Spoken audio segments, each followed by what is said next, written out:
ما دوست داشتم که برای دفاع از رجب طیب اردوغان از کل کشورهای اسلامی صدا بلند بشه. برای دفاع از رجب طیب اردوغان از کل کشورهای اسلامی صدا بلند بشه. و من انتظار میکشیدم که از افغانستان این صدا از کجا بلند خواهد شد. به خاطر اینکه امروز ما میتونیم بگیم که حامی مظلومین، حامی مستضعفین رجب طیب اردوغان حفظه الله است. Ey NATO! Neredesin? Bu kadar mücadele veriyoruz. NATO, Türkiye NATO'nun ülkesi değil mi? Neredesin? Afganistan'da çağırdın, geldik.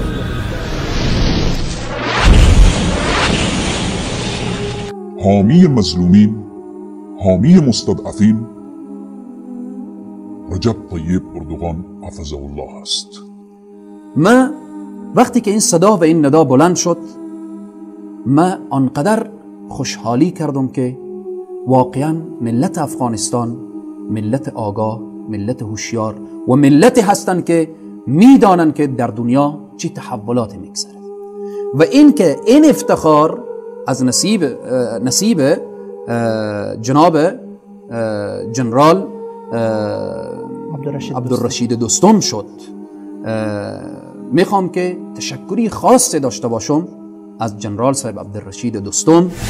این افتخار نصیب خود کردن و تشکری دارم از اشخاصی که در این راهپیمایی حضور پیدا کردن و ما اگر در افغانستان می بودم در کنار این عزیزان می ایستادم و پرچم ترکیه را بلند می کردم، چون او پرچم نشان دهنده حامی مظلومین و مستضعفین دنیا هست. Somali'ye çağırdın, geldik.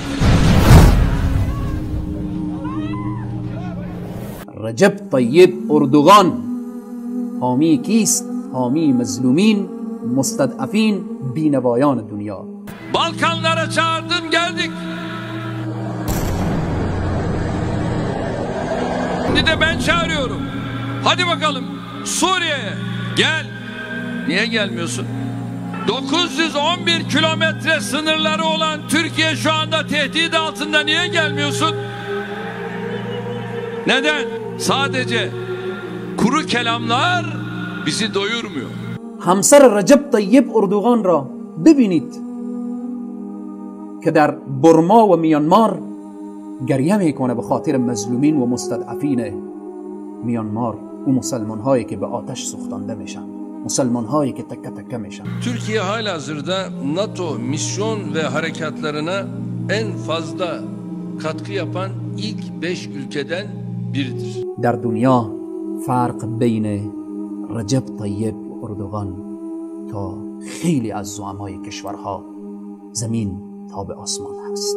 من هیچ ربط و ارتباطی با رجب طیب اردوغان ندارم، ولی دوست دارم که او را ببینم و پیشانیش را ببوسم، چون حامی و پشتیبان مظلومین است.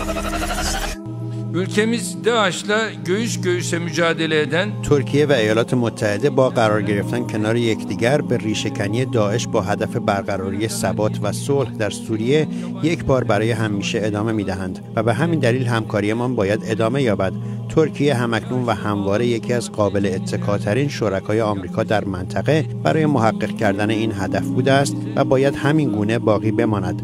ترکیه تنها همپیمان ناتو است که به طور بسیار قاطع با داعش جنگیده است. ما تاکنون توانسته‌ایم بیش از 7600 ستیزه‌جوی داعشی را به اسارت بگیریم و بسیاری از آنها را به کشورهایشان برگردانده ایم.